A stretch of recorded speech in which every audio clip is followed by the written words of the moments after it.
오늘 디모데 후서입니다. 오늘 디모데 전서와 후서는 마지막으로 이 후서는 사도 바울이 두 번째 감옥에 갇힐 때입니다. 이때가 언제냐면 AD 66년경입니다.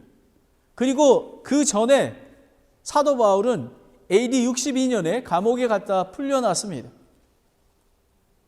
그런데 이제 사도 바울이 순교된 거가 언제냐면 AD 67년입니다. 그러니까 이 디모데에게 편지를 쓰고 순교하게 된 것입니다.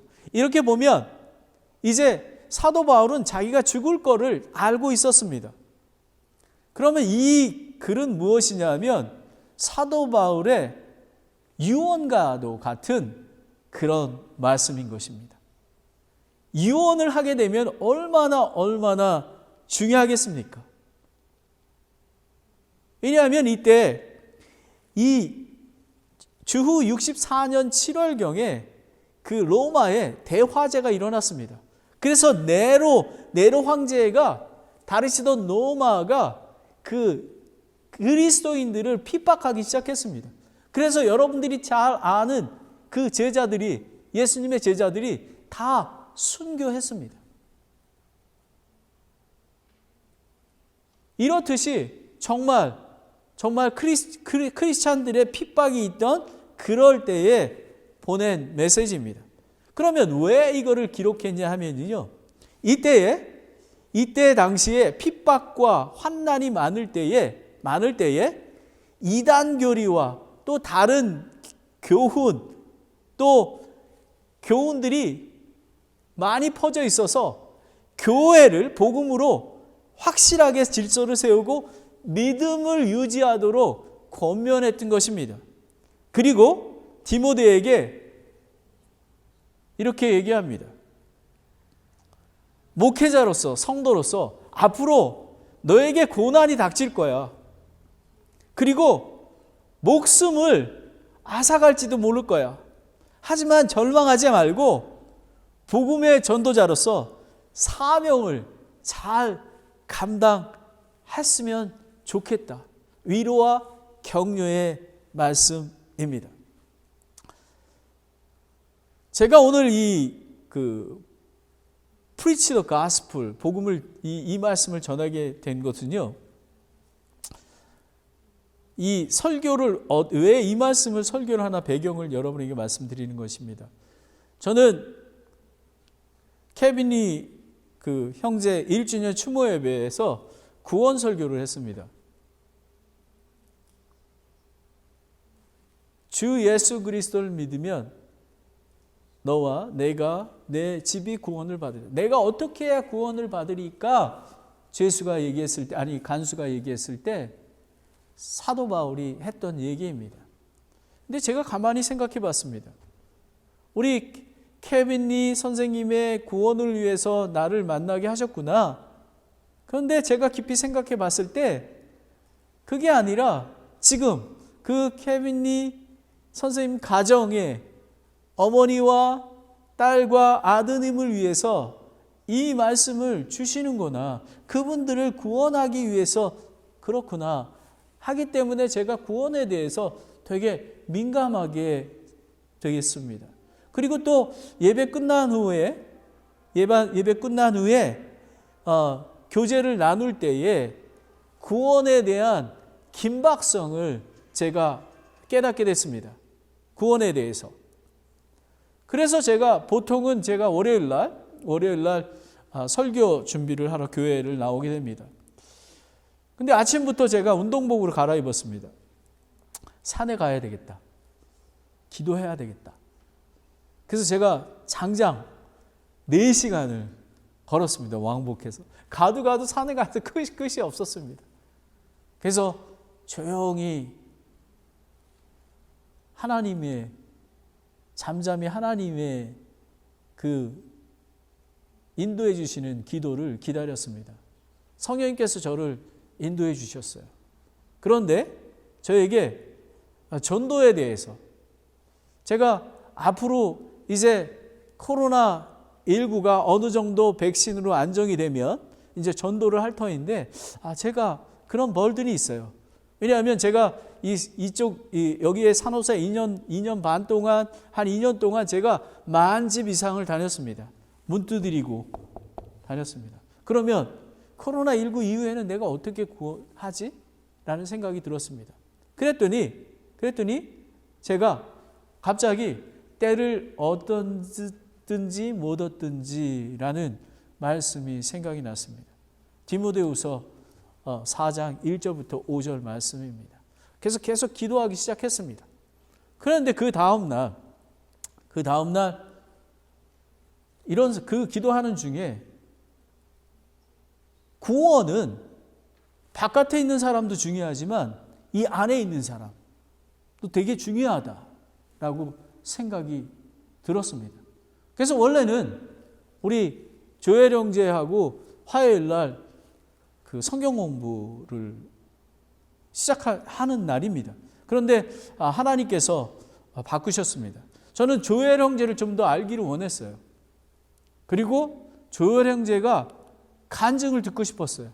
구원을 받았는지, 그리고 하나님과 개인적인 관계를 갖고 있는지, 그리고 침례가 무엇인지, 그리고 교회가 무엇인지 이 얘기를 나눴습니다. 하나님께서 감사하게 우리 조엘 형제는 예수 그리스도를 삶의 주인으로 받아들였습니다. 근데 우리가 얘기 나누는 중에 구원의 계획은 100% 클리어해야 됩니다. 그래서 제가 한 20-30% 왜 하나님, 예수 그리스도를 믿는 것, 그리고 우리가 예수님이 인간의 몸으로 왜 오셨는지, 왜 십자가에 지셨는지, 왜 우리가 부활을 믿어야 되는지, 그리고 침례에 대해서도 이야기했습니다. 침례는 예수 그리스도의 첫 번째 순종이다. 그리고 침례는 우리가 마치 구원의 그 픽처처럼 내가 죽었고 그리고 3일 만에 부활하신 Death, Burial, Resurrection, 그거를 상징하는 것이다. 그리고 많은 사람에게 우리가 약혼을 하듯이 많은 사람들에게 내가 구원을 받았습니다. 예수 그리스도는 나의 신랑이 되십니다. 예수 그리스도는 나의 삶의 주인이 되십니다. 그리고 제가 정확히 했던 것은 구원을 받으려면 회개를 해야 된다. 회개가 있어야 된다. 왜냐하면 구원받는다는 의미는 내가 죄인인 것을 깨닫고 나의 죄를 모든 걸 내려놓고 돌이켜서 예수 그리스도를 바라보는 것, 주의 이름을 부르는 것입니다. 그래서 삶의 변화가 있고 이런 것들을 얘기를 나누게 되었습니다. 그래서 이제 조엘 형제님한테 침례에 대해서 침례에 순종하시겠습니까? 얘기를 들었어요. 그래서 형제님이 침례에 순종하셨다고 얘기를 했습니다. 그리고 교회 또 한 가지는 교회에 대해서, 지역교회가 무엇인가에 대해서 이야기를 나눴습니다. 우리가 지역교회의 가족이 되려면 두 가지 방법이 있는데, 한 가지 방법은 이미 다른 교회, 우리와 같은 교단의 교회에서, 믿음이 같은 데에서, 만약에 한국에서 있다가 미국의 산호세로 이사 왔는데 교회가 있어야 되지 않아요? 그렇죠? 교회가 있었을 때에 교회를 하나님께서 나의 가족, 몸으로 붙여주신 교회를 찾아서 그곳에 뿌리를 내리는 거 아닙니까? 그러면 그 한국에 있는 목사님이 저에게 트랜스퍼하는 레터를 보내게 됩니다. 그리고 상담을 하게 됩니다. 그리고 이분이 구원의 확신이 있고 우리 교회의 멤버로 하겠다라는 그런 선택의 의지가 있으면 모든 성도님들과 나누고 또 우리 사무 처리에서 해서 회원으로 멤버로 받아들이게 됩니다. 그리고 또 한 가지는 우리가 전도를 해서 구원받고 그리고 침례를 받으면 자동적으로 우리 교회의 가족이 되는 것입니다. 가족이 되지 않으면 우리는 나는 포도나무여 저희는 가지니 저가 내 안에 내가 저 안에 있으면 저는 절로 과실을 맺는 것처럼 우리가 푸른 초장과 잔잔한 물가에 있는 것처럼 예수 그리스도와 한 몸이 돼서 가지로 각자의 은사와 달란트를 나누게 되는 것입니다. 근데 많은 사람들은 교회가 그냥 주일날 오는 걸로만 생각합니다. 그리고 11조 내고 그냥 행위로 생각하는 것입니다. 교회는 신비입니다. 예수 그리스도의 몸인 교회에 우리가 있는 것을 의미하는 것입니다. 그래서 우리 조엘 형제하고 나누었습니다. 그리고 또 동일하게 또 한 분하고도 또 이렇게 나누게 됐습니다. 저에게 긴급하게 우선 저에게는 그리고 프로스펙트들도 많이 있습니다. 이제는 제가 이랬습니다. 그동안은 왜냐하면 코로나 때문에 저들이 상처받을까, 그리고 또 내가 이 얘기를 하면은 저 사람들이 나하고 관계가 깨질까, 그런 걱정을 했습니다. 그런데 하나님께서 때를 얻든지 못 얻든지 복음을 선포하라 라는 것입니다. 오늘 이 말씀은 무슨 얘기냐면 복음을 선포하라, 첫 번째, 그리고 말씀을 선포하라, 그리고 사역을 온전히 입증하라, 이 두 가지입니다. 그런데 말씀을 선포하라고 하는데 사도 바울은 어떻게 얘기했냐면 창조주와 심판주 앞에서 명령하노니 라고 했습니다. 여러분은 오늘 이 시간에 예수 그리스도와 창조주 하나님께서 명령하고 계심을 믿으십니까? 말씀하고 계심을 믿으십니까? 믿으셔야 되는 것입니다. 그것이 바로 예배이고 하나님과 교제를 나누는 것입니다.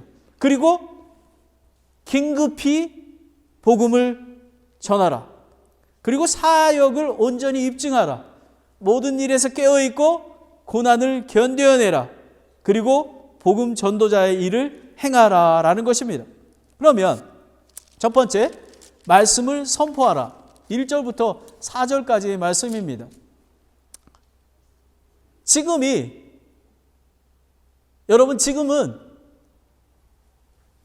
그 사도 바울이 있을 때 네로 황제의 그 그리스도인들의 핍박과 동일하게 저는 지금이 말세 때이며 거짓 교사와 이단 이런 모든 것들이 지금 팽배한 그런 시기라고 생각을 합니다.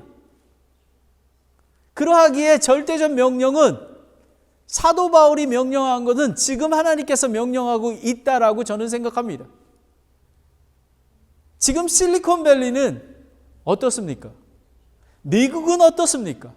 한국은 어떻습니까? 기독교는 XX교라고 하지 않습니까? 거짓 교사, 거짓 교회, 거짓 교리, 이단이 널리 퍼져 있으며 하나님에 대적하는 세력들이 많이 있습니다. 그뿐만 아니라 교회가 무수히 많습니다. 그런데 빛을 발하는 그리스도인들이 몇 명이 되는지 모르겠습니다. 하나님과 개인적으로 친밀하게 관계를 나누는 사람들이 얼마나 있는지.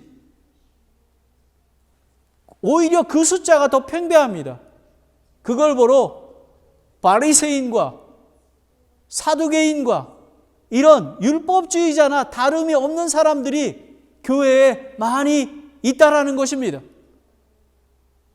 그냥 교회에 나오는 것입니다. 왜냐하면 교회를 안 나가면 마음이 불편하거든요. 그리고 11조를 안 내면 하나님께서 축복 안 하신다니까 드리게 되는 거거든요. 이런 모든 것들이 지금 만연한 사회에 있습니다. 그리고 코로나19 역병으로 모든 사람들이 죽음을 두려워하고 있습니다. 그런데 하나님께서 지금이 받아주시는 때요, 지금이 구원의 날인 것입니다. 여러분, 하나님께서 지난 수요일날, 목요일날 우리 교회 안에 있는 지체들을 확인하게 하셨고 또 그들이 하나님의 교리로 확실하게 구원받고 침례에 순종을 하였습니다. 이제 곧 침례를 받을 것입니다. 그리고 교회의 가족이 될 것입니다. 그리고 그것은 마치 사도행전 28장, 29장을 써나가시지 그렇게 변해 갈 것입니다. 그리고 프로스펙트, 제가 기도하고 있는 사람들이 있습니다. 이제 갈 것입니다. 제가 지금 한 사람이 있습니다. 그분은 나이가 많으십니다. 90살이 넘었습니다. 그분이 만약에 복음을 듣지 않고 돌아가시면 하나님께서 저를 책망하실 것입니다. 왜? Preach the word. 내가 너에게 명령하지 않았니? 왜 안 했니? 제가 한 3번을 전했습니다. 하지만 그 할머니께서는 이렇게 하셨습니다. 목사님, 사람은 먼지와 같아요. 그냥 불면 없어집니다. 그 할머니를 위해서 기도하고 있습니다. 우리는 복음을 전해야 합니다. 이 창조주와 심판주 앞에서 명령하다라는 것입니다. 사도 바울은 명령과 증언을, 권위를 명쾌히 했습니다. 내가 얘기하는 게 아니야. 내가 얘기하는 게 아니라 창조주, 하나님, 심판주 그리스도 앞에서 내가 얘기하는 거야. 여기 앞에서라는 의미는요, 에도티온이라는 헬라어인데요. 이게 뭐냐면 뭐뭐의 면전에서, 하나님 바로 앞에서 얘기하고 있다라는 것입니다. 하나님이 지금 보고 계시고 사도 바울을 임명하시고 얘기하게 하셨다라는 것입니다. 그러니까 사무엘아, 디모데야, 잘 들어야 돼. 1절에 보면 그러므로 내가 하나님 앞과 주 예수 그리스도 앞에서 곧 친히 나타나실 때에 자신의 왕국에서 산 자와 죽은 자를 심판하실 분 앞에서 내가 명령하노니 라는 것입니다. 여러분, 하나님의 명령입니다. 그리고 심판주, 다시 오실 하나님께서 예수님께서 심판하러 오신다라는 것을 알려주고 있는 것입니다.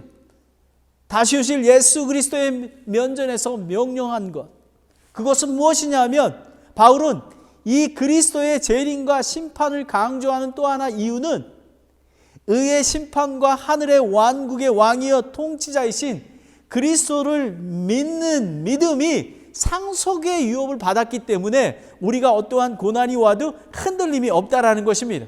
그래서 심판주를 강조했던 것입니다. 요한계시록 3장 21절에 보면 이기는 자에게는 나 역시 이긴 뒤에 아버지와 함께 그분의 왕자에 앉게 된 것 같이 내 왕자에 나와 함께 앉는 것을 내가 허락하리라. 아멘. 상속의 유업입니다. 왜 저희가 저 높은 곳을 향하여 예수 그리스도만 바라볼까요? 우리는 예수 그리스도를 상속의 유업이 있기 때문에, 우리는 소망이 있기 때문에 흔들림이 없다라는 것입니다.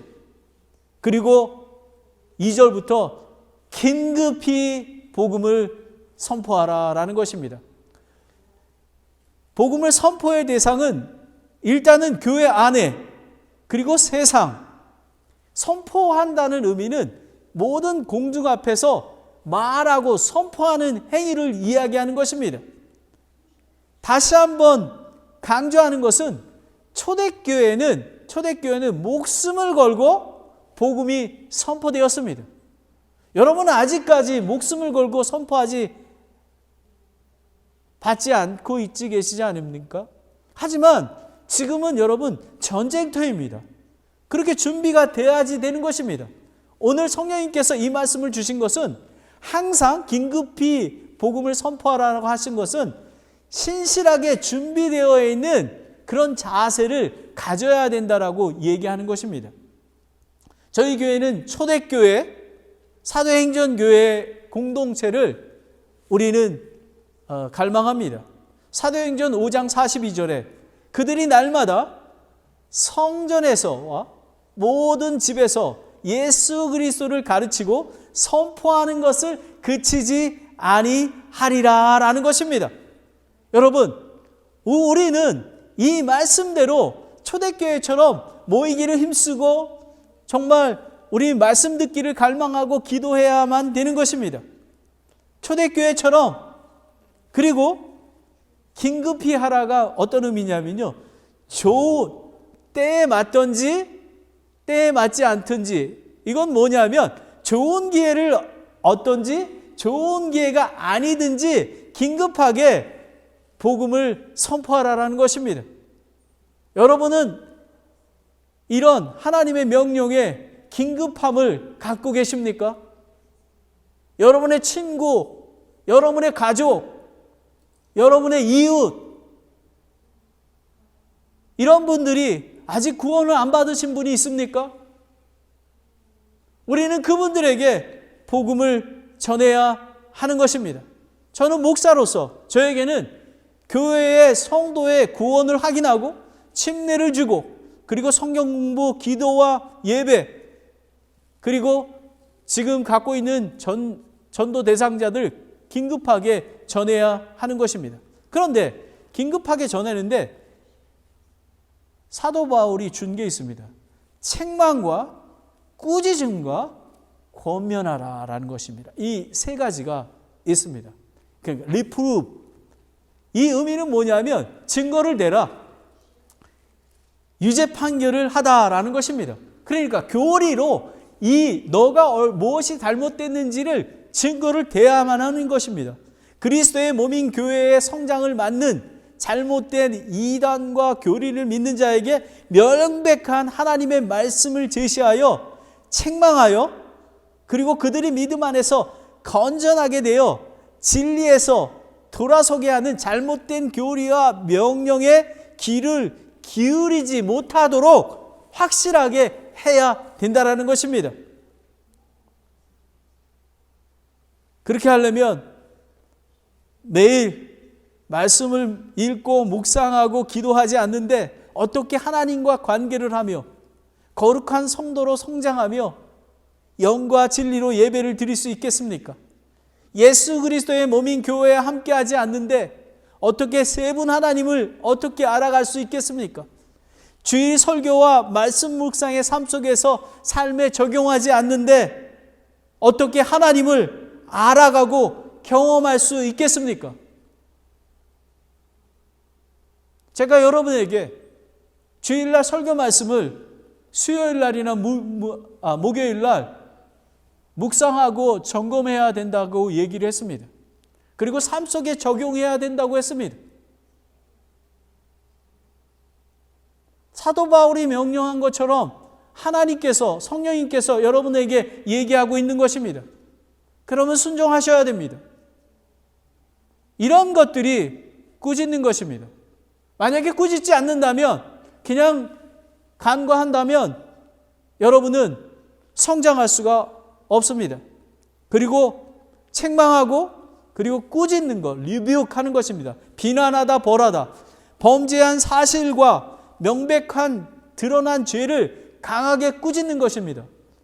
지역교회에서 꾸짖고 징계가 하는 것이 매우 어렵습니다. 왜냐하면 교회를 떠날까 봐. 하지만 참된 교회는 징계와 꾸짖음이 있어야 되는 교회입니다. 징계와 치리가 없으면 누룩 같은 죄는 교회에 번져져서 예수 그리스도의 몸이 스포일되고 그리고 썩게 되는 것입니다. 어둠 가운데 있게 되는 것입니다. 그리고 우리는 때로는 오래 참음도 필요합니다. 하지만 때로는 성령님에 의해서 꾸짖어야 합니다. 그런데 꾸짖을 때 자기의 성정이나 자기의 감정으로 꾸짖으면 관계가 완전히 절단되고 맙니다. 매우 조심해야만 합니다. 사람을 두려워하면 안 됩니다. 사람을 두려워하면 올무에 걸리게 됩니다. 그래서 전도하지 못하는 이유가 사람이 두려웠기 때문에 그렇습니다. 여러분 안에 계시는 하나님께서, 창조주 하나님, 그리고 심판주 하나님 앞에서 명령을 내린 것을, 사도 바울의 권위로 내린 것을 인정하고 그대로 순종하면 하나님께서 인도해 주십니다. 그리고 권면하는 것입니다. 책망과 꾸짖음의 동기가 사랑이어야만 합니다. 근데 그게 잘 안 됩니다. 부모님들은 자기 생각으로 가르치려고 합니다. 그리고 목사님은 판단하며 항상 정답을 얘기하려고 합니다. 육신적인 감정이 전혀 들어가면 아니 됩니다. 책망과 꾸짖었을 때 지혜로운 위로와 권면과 그리고 칭찬이 필요한 것입니다. 여러분, 저는 요즘에 그걸 많이 깨닫습니다. 왜냐하면 제가 성경 공부를 하기 때문에 제가 꾸짖고 책망할 때가 있습니다. 근데 그 사람을 제가 그때마다 저는 매우 기도합니다. 만약에 성경 공부 시작이 6시면 제가 오후부터 계속 기도합니다. 아버지 하나님, 우리 형제와 만달터인데 제가 책망하고 꾸짖어야 되는데 마음 상하지 않게 도와주시기 원합니다. 그리고 그 대상에 있는 사람의 바꿔놓고 생각합니다. 입장을. 역지사지라 그러죠. 바꿔놓고 생각하게 됩니다. 우리는 우리 입장에서 바라보게 됩니다. 왜 쟤는 못하지? 이렇게 합니다. 하지만 하나님께서는 그렇게 만들으셨어요. 다 똑같습니다. 어떻게 5달란트 받은 자처럼 다 행동할 수 있겠습니까? 1달란트. 근데 하나님께서는 어린아이들을 기뻐한다고 하지 않으셨습니까? 여러분, 우리는 기다려야만 합니다. 그리고 사랑으로 감싸줘야 됩니다. 잠언 15장 4절에 부드러운 대답은 진노를 돌이키거니와 가혹한 말들은 분노를 일으킨다는 것입니다. 여러분, 온유하게 그리고 그 사람 입장에서 권면해야만 됩니다. 그리고 우리가 책망하고 꾸짖고 권면할 때에 그 뒤에 나옵니다. 오래 참음으로 교리로 하라. With all long suffering and doctrine. 예수님은 용서를 7번씩 70번을 하라고 했습니다. 470번입니다. 그 의미는 뭐냐면 그냥 오래 참음으로 그렇게 하라. 끝까지 인내하며 용납하라라는 것입니다. 열매 맺는 것은 하나님께 있습니다. 여러분, 그걸 믿는 게 신비입니다. 저는 제가 할 수 있는 일이 하나도 없기에 하나님 앞에 올려드립니다. 교회에 신실한 성도들이, 그리스도인들이 자라나는 것은 하나님께서 주시는 것입니다. 저는 저의 일을 충성 때에 순종하면 되는 것입니다. 저는 제가 인디안 선교사로 있을 때 우리 깁슨 목사님한테 처음에 갔을 때 제가 어떻게 하면 좋겠습니까? 라고 얘기했습니다. 근데 우리 깁슨 목사님이 long suffering에 대해서 얘기하는 거예요. Brother Kim, loving them. Maybe 10년, 20년, 30년 걸릴지 몰라. 30년 걸렸는데 한 사람의 리더가 안 나올지도 몰라. 그래도 충성되이 하는 것입니다. 하나님께서 칭찬하십니다. 우리가 보여지는 건 모릅니다. 언제 그 열매를 맺게 될지 우리는 모르는 것입니다. 그러하기에 우리는 오래 참음으로 교리로 하는 것입니다. 왜 교리로 해야 되냐면요, 내 생각에는 우리가 기도할 때에도 아까 여러분에게 묵상기도, 성령님께서 인도하시는 기도를 하는 거를 제가 알려드렸듯이 우리의 기도만 하게 됩니다. 근데 맨날 기도가 똑같습니다. 아버지 하나님, 우리 아들 안 아프게 해주시고요, 뭐 해주시고요, 똑같습니다. 하지만 성령님의 인도하심으로 기도하면요, 성령님이 갑자기 나는 이런 기도하고 싶은데 갑자기 우리 양부치님 위해서 기도하게 합니다. 그리고 갑자기 저로 뛰어서 어떤 목사님을 위해서 기도하게 합니다. 바로 이런 것입니다. 하나님께서. 왜 그러냐면 성령님의 하나님, 세 분 하나님께서 우리를 인도해 주시기 때문에 그렇습니다. 디모데후서 3장 16절, 17절을 한번 찾아보겠습니다. 2 Timothy chapter 3 and 16, 17입니다. 이건 매우 중요합니다. 왜 우리가 하나님의 말씀이 그렇게 중요한가에 대해서 나와 있습니다. 모든 성경의 기록은 하나님의 영감으로 주신 것으로 교리와 책망과 바로잡음과 의로 교육하기에 유익하니 17절이 또 중요합니다. 이것은 하나님의 사람이 완전하게 되어 모든 선한 일에 철저히 갖춰주게 하려 함이라 라는 것입니다. 우리가 어떻게 완전하게 되겠습니까? 하나님 말씀입니다. 우리가 어떻게 거룩하게 되겠습니까? 하나님 말씀과 기도라고 하나님께서 얘기해 주시고 계십니다. 여러분, 하나님의 말씀이 그렇게 중요합니다. 그래서 여러분, 많은 사람들은 성경을 주일날 성경 가져오잖아요. 어떤 사람은 성경도 안 가져옵니다. 그냥 차에다 두고 일주일 내내 둡니다.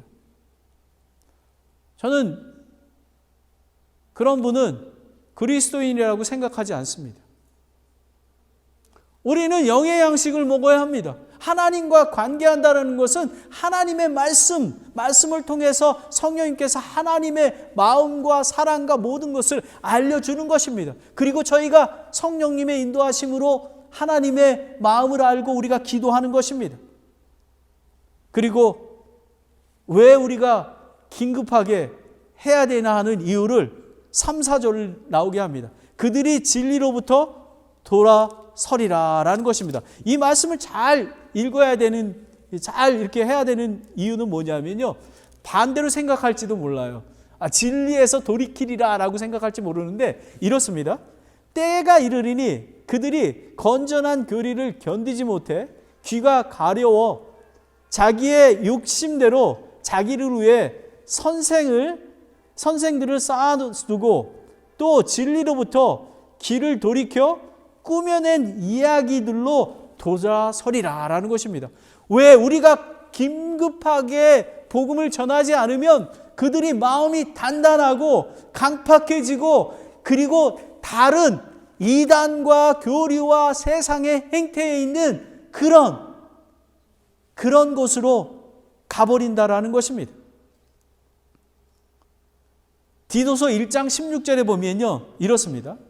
이 말씀을 잘 묵상해야 됩니다. 그들이 하나님을 안다고 고백하나 행위로는 그분을 부인하니 그들은 가증하고 불순종하는 자들이요 모든 선한 일에 대해 버림받은 자리라 라는 것입니다. 이 얘기냐 뭐냐면 하나님을 안다고, 하나님을 예배드린다고 합니다. 모든 걸 합니다. 하나님 교회에 나와서 봉사도 하고 전도도 하고 선교도 하고 신방을 가고 합니다.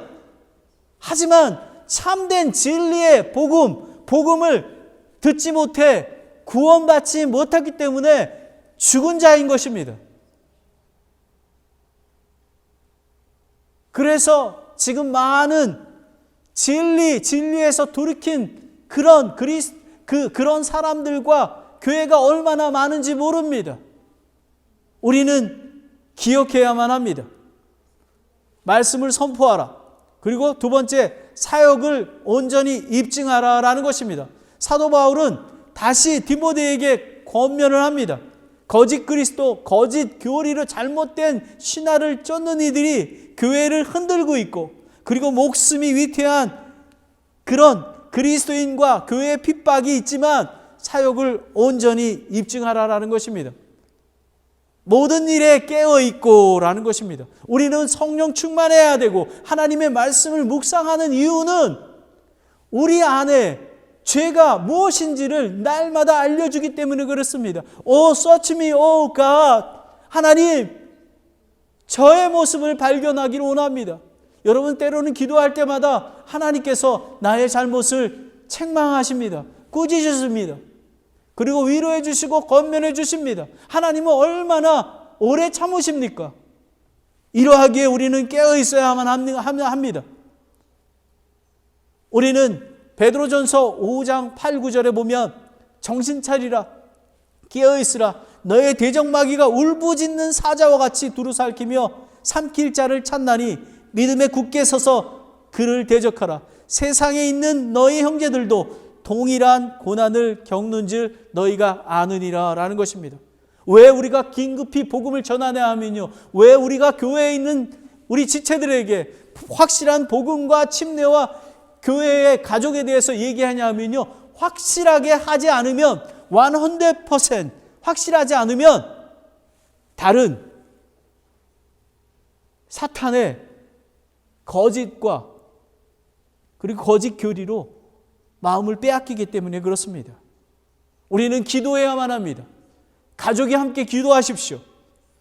그리고 공동체가 기도해야만 합니다. 그래서 저희는 금요 기도 모임, 초대교회는 기도하는 날입니다. 우리는 모이기를 힘써야 하는 것입니다. 이제 제가 준비하고 있습니다.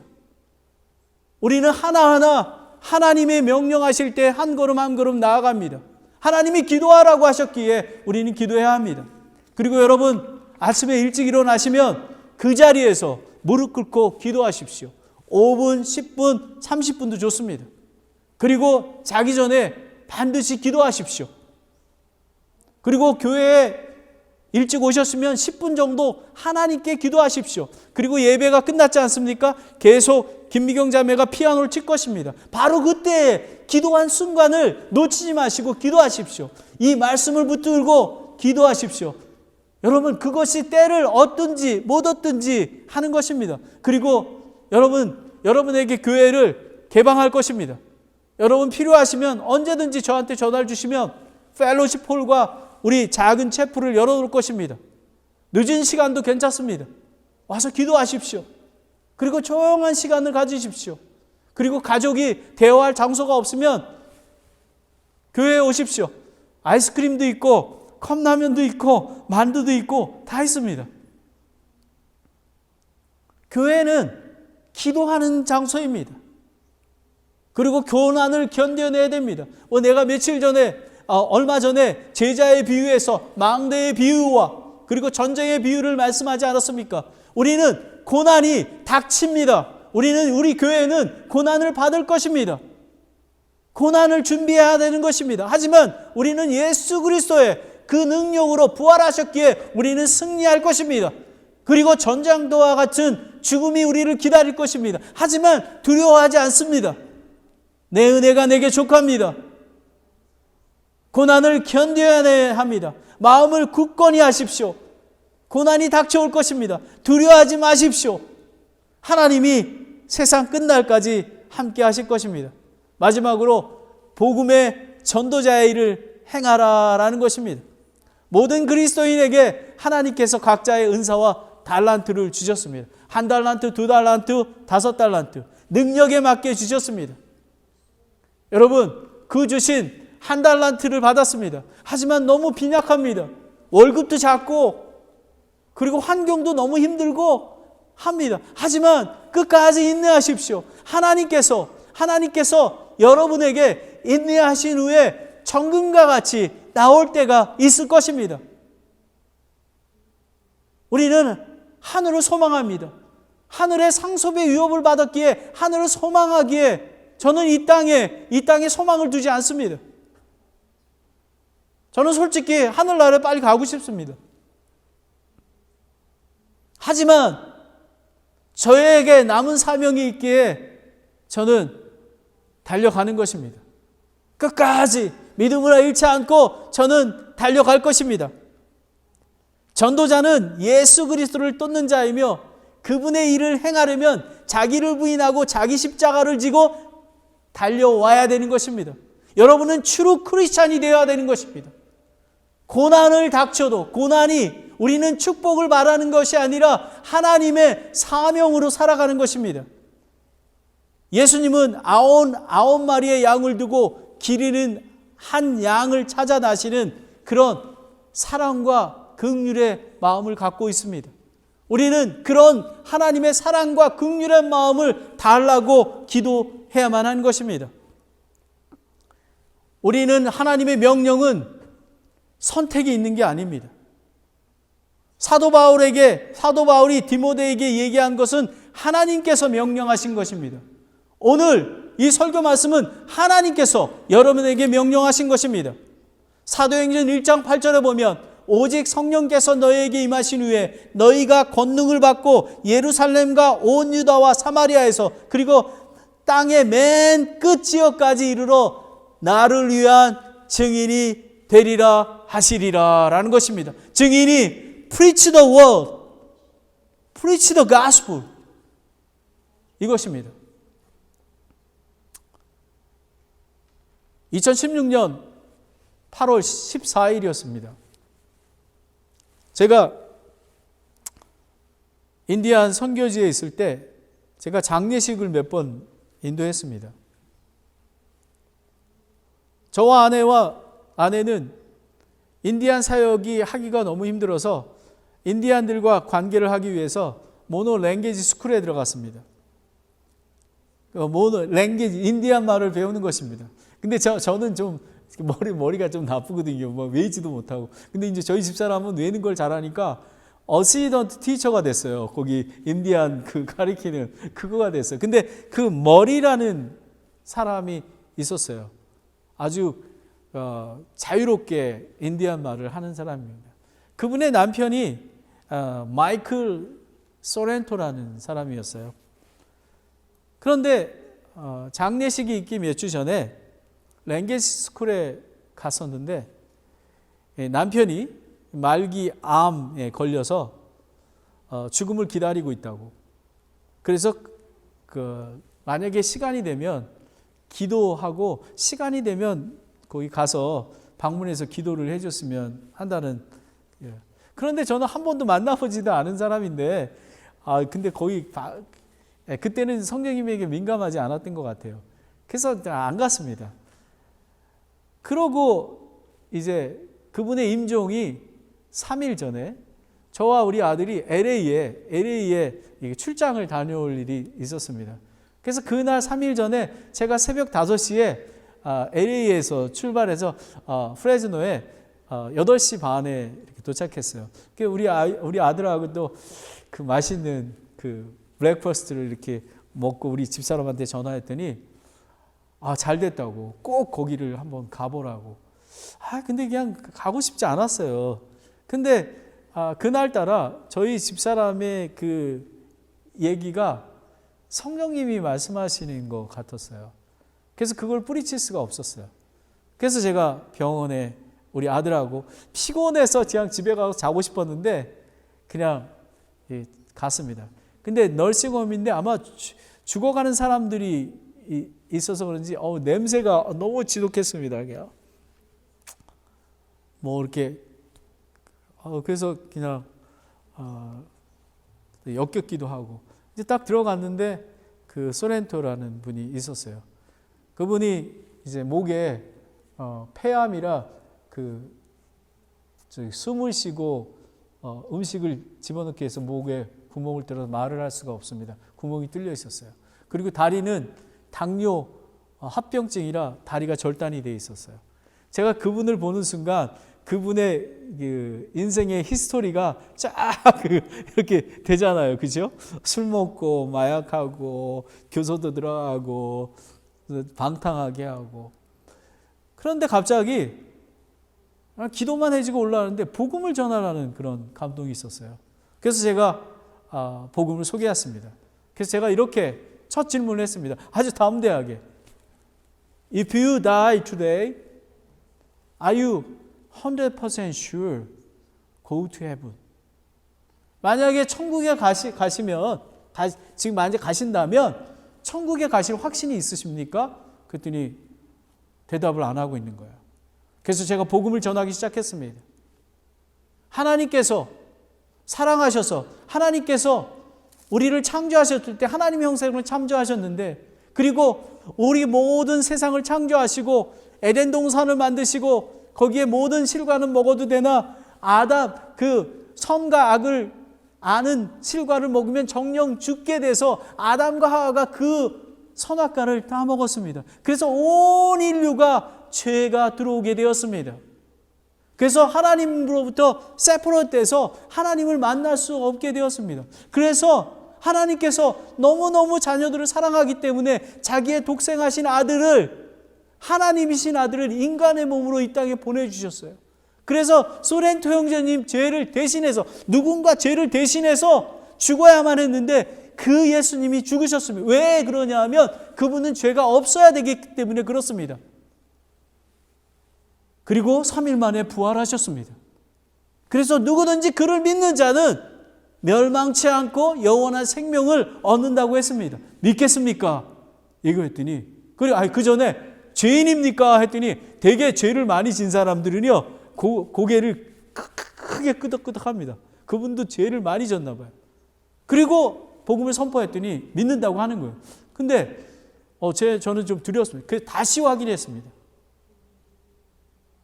무엇 때문에 그런 확신이 있으십니까? 그리고 다시 확인했더니 다시 그분이 믿는다고 하시는 거예요. 그리고 영접 기도를 하고 제가 다시 온다고 얘기를 했습니다. 그런데 3일 후에 연락을 받았습니다. 돌아가셨다는 것입니다. 여러분, 제가 만약에 그 성령님의 말씀에 순종하지 않았다면 그분은 지옥에 갔을 것입니다. 그러면 저는 하나님 앞에 많은 책망을 받을 것이었습니다.